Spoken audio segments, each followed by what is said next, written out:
El pupitre digital.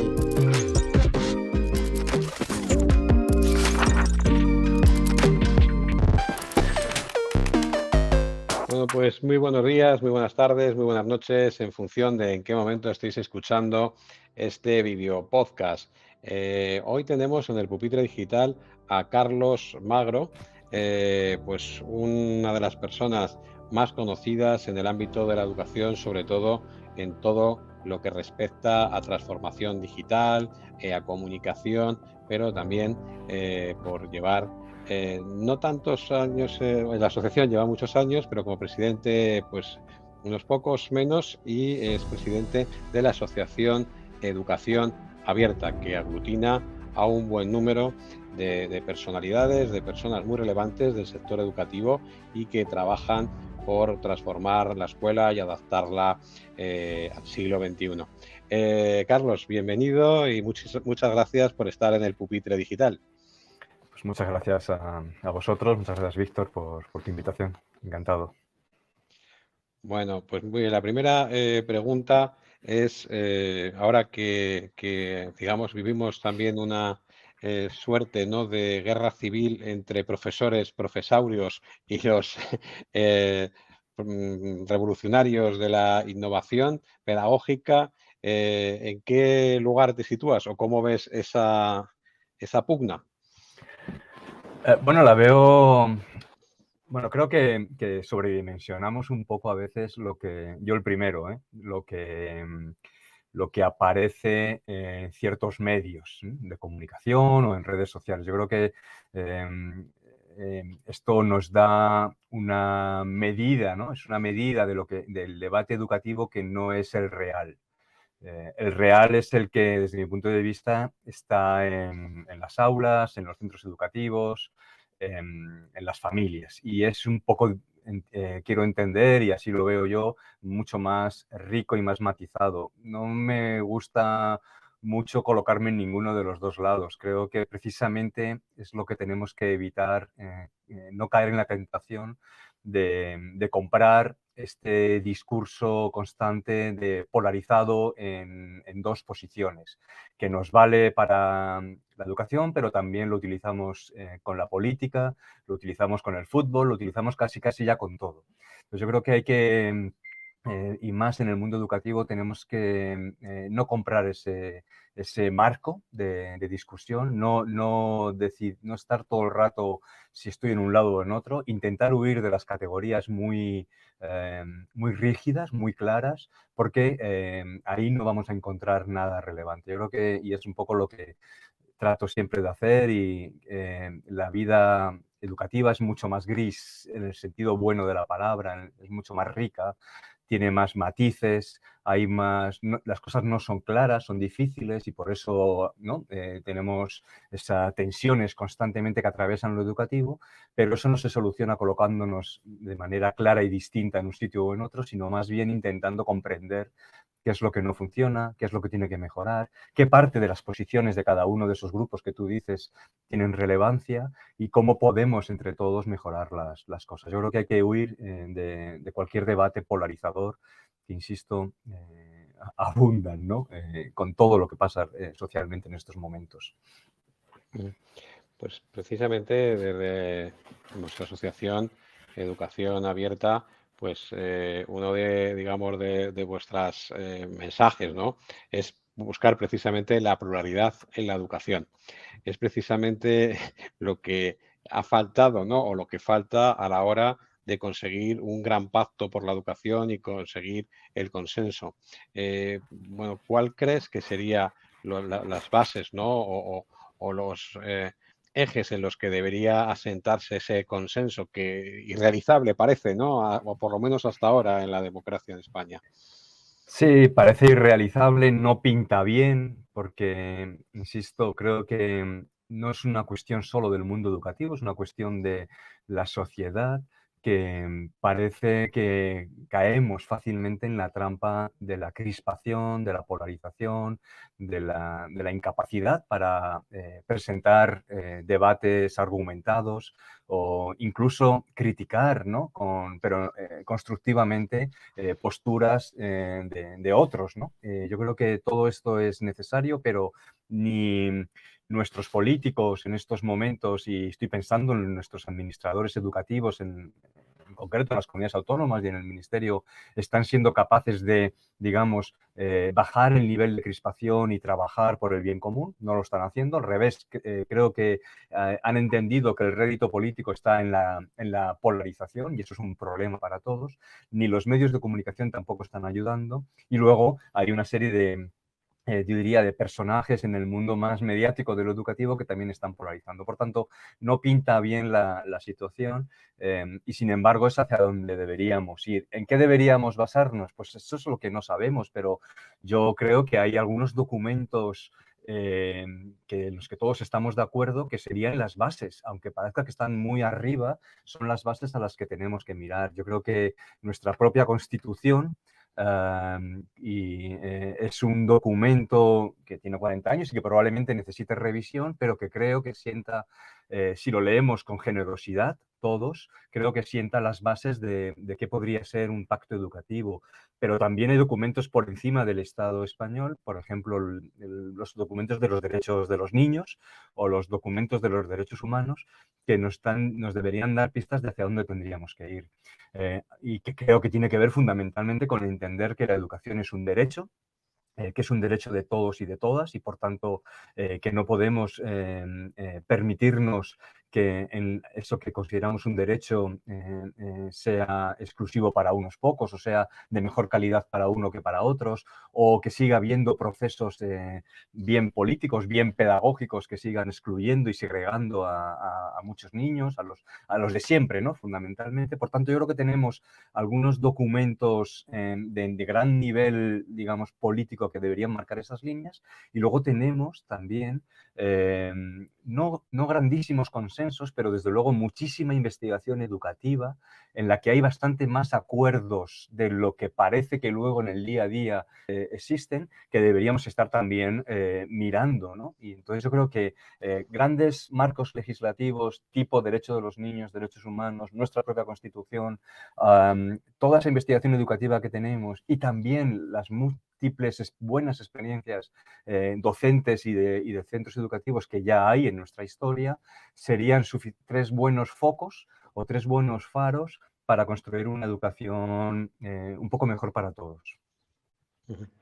También desde la asociación promovéis una iniciativa que se denomina Calmar la Educación.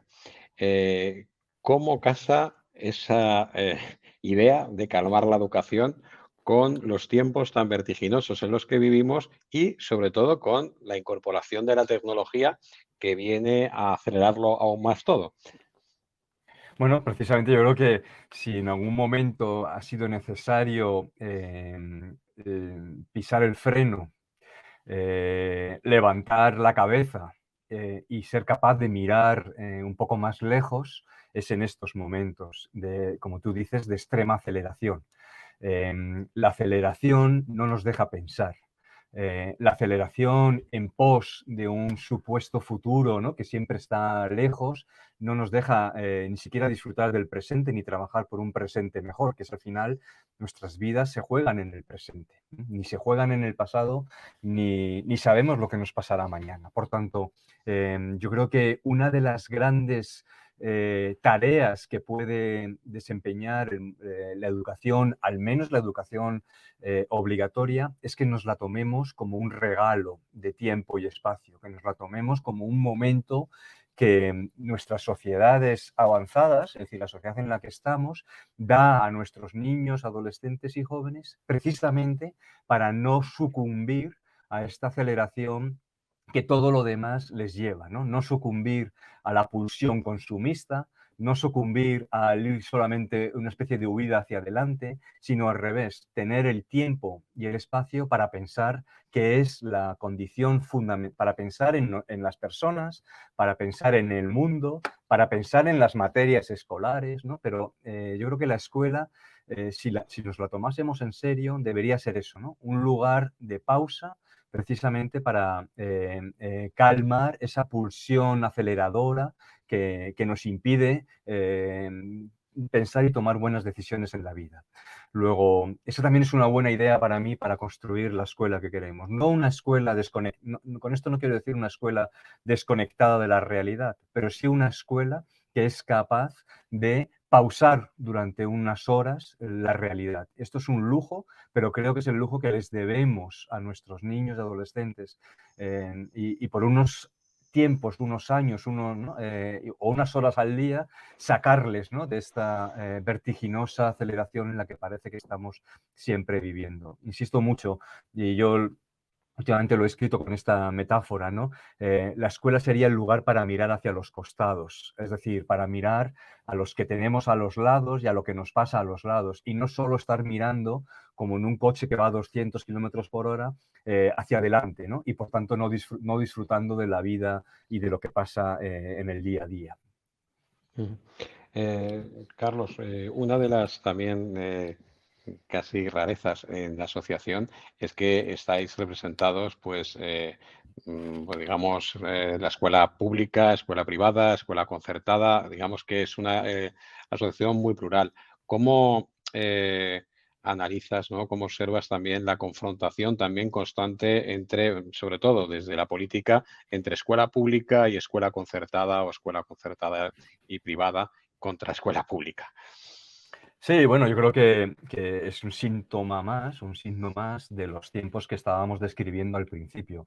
Yo creo que gran parte de esa crispación viene fomentada desde arriba, viene fomentada o bien desde los poderes políticos o bien desde lo que en estos momentos, y creo que con mucha preocupación, están desempeñando los propios medios de comunicación que, salvo excepciones honrosas, no están jugando un papel de enriquecedor del debate o de simplemente de colocación de las distintas posturas, sino que están, digamos, rendiendo pleitesía a quien les paga, ¿no? Que normalmente suele ser quien está detrás de los grandes grupos de interés y que también está muy vinculado en muchos casos con la política. Yo creo que ese escenario es un escenario destructor de la convivencia y de la vida educativa, y tenemos que oponernos. El día a día, más allá, y que si quieres entramos un poco en el detalle de mi opinión sobre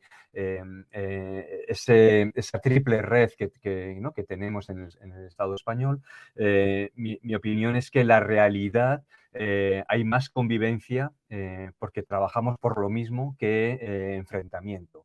Dicho esto, hay prácticas, insisto, que vienen más desde arriba que desde las propias bases, que están incrementando la tensión. Pero igual que efectivamente en la asociación hacemos un esfuerzo por convivir, ¿no?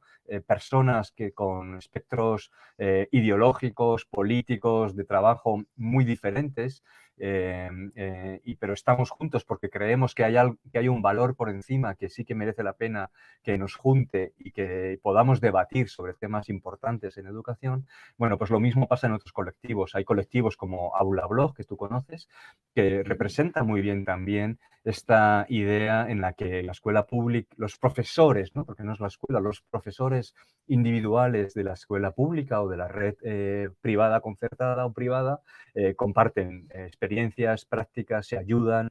El propio EABE, que pasó hace unos días en Andalucía. Bueno, ya cada vez son más excepcionales, pero sigue habiendo redes de personas que están en el día a día en la escuela, que están por encima de esas divisiones que a veces se nos impone. Sí, incluso también por aquí ha pasado el presidente de FP Empresa, que también aglutina a centros de formación profesional públicos, concertados y privados. En- Conectando un poco el tema de la bueno, pues las redes privadas, públicas y la concertada tienen también distintos modelos de gestión, aunque bueno, digamos que hay una parte, ¿no?, que viene determinada por el ordenamiento jurídico, ¿no?, y por el currículum. Sin embargo, a nivel de gestión existen diferencias. Bueno, tú has formado parte y has dirigido incluso un centro de educación superior, conoces también, formas, ¿no?, equipos directivos, participas en distintos foros. Bueno, ¿cómo ves, sobre todo a nivel de las etapas obligatorias, la gestión, el modelo de gestión, la carrera del directivo de un centro? Bueno, como carrera como tal no, apenas existe. Es verdad Sí, que en los me últimos... refiero sobre todo a su, a su acceso, ¿no? Cómo se accede a la dirección en el caso de la escuela pública En el y caso de la bueno, pues escuela pública, se ha intentado en los últimos 15 años una pequeña profesionalización de la función directiva. Lo que antes no existía, luego se hizo voluntario y luego se ha hecho obligatorio, que es superar un curso pequeño, ¿no?, relativamente pequeño, de capacitación de la función directiva. Y ahora todos los directores y directoras de la escuela pública tienen que pasar por una formación específica antes de optar a la dirección, y después tienen que pasar por cursos de actualización. Creo que esto es necesario y es importante y es un avance más. No se ha terminado de hacer del todo bien, pero es un avance más. Durante muchos años sabes que casi, y todavía en estos momentos, no se quería ser director o directora de una escuela pública porque era una situación un poco extraña. Era una situación en la que ni eras ¿no? Porque por la propia estructura del funcionariado y cómo está hecha la escuela pública, bueno, pues no se sabía muy bien qué eras. De repente, de un día para otro, pasabas de ser el compañero ¿no?, el compañero docente, a ser el director o la directora. Y no sabía si eras la cadena ¿no?, de transmisión de las órdenes que venían desde arriba, o eras un puro gestor administrativo, ¿no?, que no influía para nada en las partes más pedagógicas. Bueno, es un perfil, la dirección de la escuela pública, que yo creo que nos falta todavía en el caso español. Es una excepción, además, el caso español frente a otras escuelas públicas del mundo. Nos falta todavía un poquito más de profesionalización. Yo creo que sigue teniendo, es muy valioso que sigan siendo docentes que aspiren durante un periodo de su carrera a dirigir un centro educativo. Creo que eso aporta mucho valor, pero creo que nos falta un poquito más de profesionalización, que pasaría por más formación y pasaría también por repensar un poquito qué significa esto de la autonomía de los centros escolares en la escuela pública, que es un tema delicado, ¿no?, que tiene también sus partes oscuras y sus partes más claras. En la red privada o privada concertada, el modelo es totalmente distinto. Al final es verdad que te puedes encontrar con personas que también son docentes que en un momento dado dan el paso a la dirección, pero desde el principio, por la capacidad y el alcance de su gestión, han tenido más, ¿no?, más capacidad de influencia en distintos aspectos de lo que pasa en un centro escolar, que no se da en la escuela pública. Y ha habido un poco más de profesionalización, si cabe, en la escuela concertada privada que en la escuela pública. Al director o directora o al equipo directivo de una escuela privada concertada, digamos, se le asignan más funciones que las que tiene la escuela pública. Para empezar, tiene responsabilidades sobre sobre el propio claustro, sobre la propia plantilla, que no tiene el director de la escuela pública, que juega como un entrenador de fútbol con lo que su director deportivo le pone cada año. Juega además con unas rotaciones del 30, 40, 50% de la plantilla todos los años, y por tanto con esas dificultades, y juega con una gran, ¿no?, en principio con la diversidad que te da, que quien accede ahí lo hace por una posición y por tanto no controlas más. Este es un poco el terreno de juego inicial con el que juega la dirección de la escuela pública. En la escuela concertada privada, sabiendo que está mucho más regulada también en el fondo de lo que a veces se dice, ¿no? O sea, una escuela concertada no es una empresa en sentido estricto exactamente igual y por tanto sus maneras de gestionar a las personas no son exactamente las mismas que las de la empresa. Es decir, no se maneja el despido o la contratación de esa manera tan banal que a veces se quiere representar. Hay mucho más, hay más trabas, ¿no? También ahí de muchos tipos, ¿no? Pero la dirección de la escuela concertada, como bien sabes, pues tiene responsabilidades de gestión, administrativas, legales, que tienen que ver con la propia contratación de las personas y una función muy importante que está carente normalmente en la escuela pública, que son los factores más pedagógicos, es decir, la definición del modelo educativo, la definición del proyecto educativo, la definición, bueno, el rol del equipo directivo en la escuela concertada es mucho mayor. En este sentido, hay una mayor facilidad, si quieres, para tratar de marcar líneas, ¿no? No trabajar todos alineados, porque eso sigue siendo difícil, pero sí marcar líneas pedagógicas, de fines, de valores, de proyecto educativo en sí, ¿no? Que en la escuela pública es un poco más difícil. Lo hay, ¿eh? Hay buenos ejemplos de escuela pública con grandes proyectos educativos, pero en sí mismo, por definición, es más difícil de encontrar y es más dificultoso de llevar adelante. Requiere, y los órganos que tienen de gestión son más colectivos y por tanto un poco más difícil de gestionar. Bueno, resumiendo, creo que el hacer de lo directivo una función al menos bastante más profesionalizada creo que es importante, por tanto es necesaria mucha formación en las dos redes, mucha formación y al menos en el ámbito público creo que requeriría un repensar bien qué queremos decir y hasta dónde queremos llegar con esto que se dice en la legislación, que es la autonomía de los centros educativos, porque tiene, ¿no? Insisto, aristas, ¿no? Que habría que analizar bien. Eh, en cuanto a la gestión, bueno, abarca muchos aspectos, pues desde la gestión, digamos, de los recursos humanos, la gestión tecnológica, la gestión de la innovación, la gestión académica, la gestión también del marketing, ahora tan importante que ahora hablaremos un poco más de ello. ¿Qué áreas crees que son en las que habría que poner más el foco, en la que precisamente habría que formar más, ¿no?, a los equipos directivos?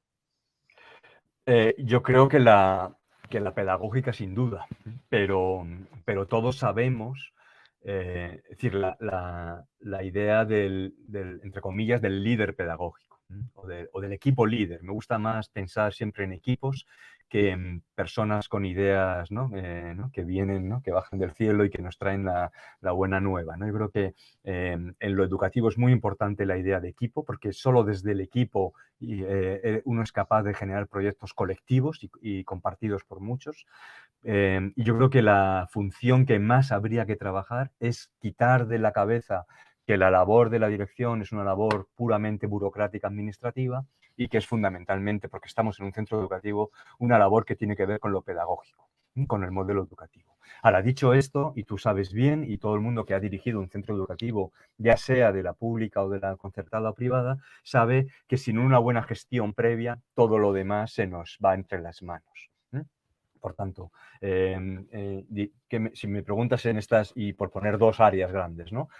Mucha más importancia lo pedagógico, pero sabiendo que sin una buena gestión de base, ¿sí? Sin ser un buen gestor de base, y eso me vale igual para la escuela pública que para la escuela privada concertada, ya puedo tener grandes ideas pedagógicas que si no tengo bien resuelto el día a día de la gestión, todo lo demás se nos viene abajo. Por tanto, mucha más incidencia en la capacidad de construir proyectos educativos desde un liderazgo pedagógico, pero asegurando, y hay que ver entonces cómo se asegura eso, una buena gestión en el día a día de la escuela. Bueno, pues ahora me gustaría hablar un poco de esa área que también conocemos bien. Yo he tenido el honor bueno, pues que prologues mi libro Marketing Educativo, la editorial SM. Bueno, ahora mismo pues tenemos la natalidad como la tenemos, alta competencia. Bueno, ¿cómo ves, ¿no?, que ha ido evolucionando también el marketing? ¿Qué papel crees que debe jugar? Y qué diferencias también puedes ver entre por tipos de centros. Bueno, hay diferencias obvias entre las dos redes, entre la red privada y privada concertada y la red pública. Una, digamos, compite claramente en mercado, la otra, en principio, mucho menos. En principio, mucho menos. Digo en principio porque en los procesos y en algunas comunidades autónomas es muy evidente, ha hecho que la misma escuela pública tenga que también competir, digamos, por un bien que ahora es escaso y que va a ser más escaso en los próximos años, como es los propios alumnos, ¿no? Hay una bajada de natalidad muy alta a partir de, como sabes bien, a partir de 2008, que se va a empezar que ya vamos a empezar a ver en los centros educativos y que va a tener consecuencias, evidentemente. Ahí yo lo que pido es responsabilidad a los poderes públicos que gestionan lo educativo para trabajar por el bien de todos. Yo creo que ahí es cuando hay escasez, es cuando más tenemos que pedir una buena gestión de los recursos, que son de todos, y por tanto ahora es cuando más necesitaríamos tener una buena previsión de lo que va a pasar en los próximos 5, 10, 15 años en el sistema educativo, salvo que sucedan cosas que no tenemos contabilizadas, ¿no? De nuevo una inmigración enorme o alguna situación de este tipo. En el ámbito yo que efectivamente tuve la suerte de prologar tu libro y que además he trabajado sobre todo en el ámbito de la educación superior, en ese ámbito que tiene que ver con el marketing, mucho menos en el ámbito de la escuela obligatoria. Yo siempre he entendido el marketing como un marketing que está muy vinculado a los proyectos, ¿no? Como un marketing que no vende humo, sino que ni cuenta mentiras, ni vende, ¿no? Cosas que son futuros, ¿no? Que no sabemos sino que está muy vinculado a la práctica diaria y por tanto a los proyectos. A mí me gusta pensar el marketing como un marketing honesto, ¿no? Un marketing que es capaz de trasladar un relato. Los relatos son importantes, son importantísimos. Un relato vinculado a lo educativo y vinculado a la realidad, ¿no? O sea, me gustan los marketings en los que la brecha entre lo que cuento y lo que hago es la menor posible. Siempre va a haber, ¿no? Entre el relato y la realidad siempre hay una brecha. Pero me gusta pensar en un marketing que no trata de engañar, sino que es un marketing honesto en el que la brecha esa está prácticamente reducida al mínimo. Y por tanto pienso en un marketing que lo que hace es ilusionar, ¿no? al que se supone que va a compartir ese proyecto educativo, ilusionar por un proyecto educativo. Un proyecto educativo que tiene que ser un poco para todos. A mí me gusta pensar siempre en escuelas, creo que es uno de los bienes fundamentales de lo educativo y que a veces lo perdemos de vista. Me gusta pensar en escuelas que integran personas de con diversas capacidades, procedencias, porque creo que de nuevo, es el único momento de la vida, prácticamente en estos momentos, es el único periodo de la vida en el que, si tenemos suerte, podemos estar con personas muy distintas a las que nos encontramos, por ejemplo, en nuestro entorno familiar. Luego, esa riqueza, esa diversidad que nos da la escuela, si es una escuela que integra la diversidad, creo que es el mayor valor de los proyectos educativos en estos momentos. Y entonces me gustaría pensar en un marketing que se apoya en esa idea de integración, equidad, diversidad en lo escolar. Y no sé muy bien qué más decirte, ¿no? Yo creo que seamos honestos, ¿no? con lo que contamos. Hablábamos un poco antes de tecnología, la tecnología, entre otras cosas, pero también las metodologías, ¿no? El marketing ha echado mano muchas veces de objetos que pensábamos que nos ayudaban, ¿no? a colocar mejor nuestro centro educativo. Hay palabras que son como claves, ¿no? La palabra innovación, la palabra metodología, la palabra tecnología. Parece que son claves que por sí mismas venden un proyecto educativo. Yo creo que eso ya ha pasado, que no estamos en ese momento, que estamos en un momento de mucha más honestidad en lo que decimos, en lo que hacemos, desde lo que creemos, ¿no? Y desde las diferencias que cada proyecto educativo quiera proponer a las personas que lo vayan a compartir y a disfrutar. Carlos, siempre terminamos esta entrevista preguntando a nuestro invitado que cómo cree que es el mejor centro educativo del mundo o cómo le gustaría que fuera el mejor centro educativo del mundo.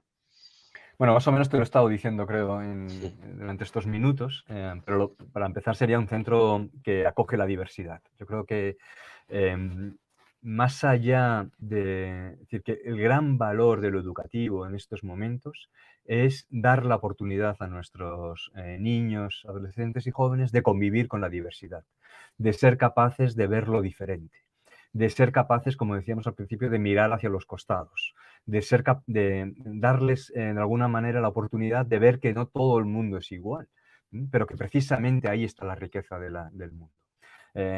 Sacarles también de sus contextos. A veces pensamos como padres, ¿no? También, ¿no? Bueno, pues llevaré a mi hijo a aquel centro que más se adecúe a lo que yo pienso. Es una manera, ¿no? Parece razonable, ¿no? ¿Quién lo va a discutir? Pero también sería interesante pensar que porque ya sé lo que le estoy ofreciendo yo a mis hijos en mi entorno familiar. Ya sé qué tipo de valores les estoy dando. Quiero ofrecerles otro contexto, un contexto que no sea contrario, ¿no?, en valores a eso, pero sí sea más diverso, que sí sea más variable, en el que encuentren opciones diferentes de vida. Eso no se puede hacer muchas veces en la vida, insisto. Cuando nos hacemos adultos, al final uno acaba en su carril, ¿no? Y prácticamente tienes tu vía y por ahí te vas moviendo. Y por tanto creo que eso sería para mí un buen centro, un centro que acoge la diversidad. Un buen centro también sería un centro que se integra en su contexto. Por tanto, que no levanta muros frente a la realidad que tiene fuera, sino que es capaz de ser poroso a lo que está pasando fuera y a las personas que viven fuera y a los problemas o a las riquezas que están allá afuera.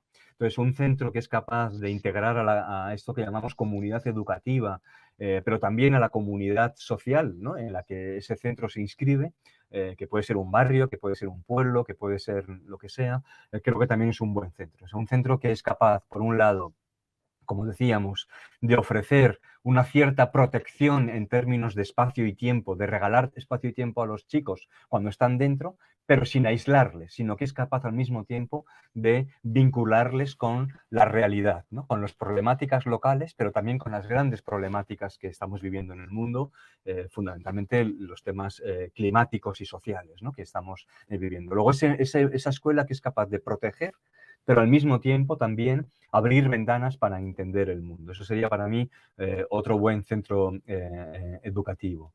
Y, por supuesto, un centro que desde el respeto a los niños y a los jóvenes es capaz, desde el punto de vista, por ejemplo, pedagógico, yo lo resumiría bastante fácil. Al final, lo que queremos como maestros y como centros educativos es ser capaces de combinar una tensión difícil, que es interesar o responder a los intereses de los jóvenes, precisamente para que no se desvinculen de la escuela, que es uno de los grandes problemas, la desvinculación total de lo escolar, de lo que pasa en la escuela. Luego, ser capaces de responder a sus preocupaciones, a sus intereses, pero sin olvidar intentar interesarles en otras cosas. Es decir, no se trata solo de responder a sus intereses, porque entonces no estaríamos educando realmente, sino que tenemos que ser capaces de responder a sus problemas, a sus intereses y necesidades, al tiempo que les abrimos nuevas ventanas, que les interesamos en nuevas cosas, que les proponemos nuevos conocimientos, por ejemplo. Esto se ve muy claro en este debate entre las disciplinas o no, ¿no? Pues claro que, ¿para qué me sirve esto? Bueno, te estoy abriendo ventanas. Ahora, tenemos que ser capaces de abrir la ventana de una disciplina que a lo mejor nunca la ha valorado, por lo que sea, la historia, la biología, las matemáticas, lo que sea, pero al mismo tiempo ser capaces de recoger sus intereses para llevarlos también al terreno de lo educativo. Es decir, si a mí me interesa la tecnología, traigamos esos intereses al aula para que desde allí también se desarrollen más sus potencialidades. Luego, para mí serían estas 3 ideas, ¿no? Diversidad, apertura, o sea, cierre y apertura al mismo tiempo, porosidad, podríamos decir, y desde el punto de vista más pedagógico, responder a sus intereses, pero también interesándoles en otras cosas. Muy bien, pues Carlos, muchísimas gracias por esta conversación calmada, ¿no? Como este lema tan apropiado o esta idea que proyectáis en la asociación. Un placer sentarte con nosotros en el Pupitre Digital y muchísimas gracias y, bueno, desearos muchos éxitos con vuestros proyectos y que, bueno, pues consigáis, ¿no? Al menos no solamente calmar la educación un poco, sino promover esa pluralidad que también es tan necesaria. Muchas gracias. Muchas gracias, Víctor. Un placer.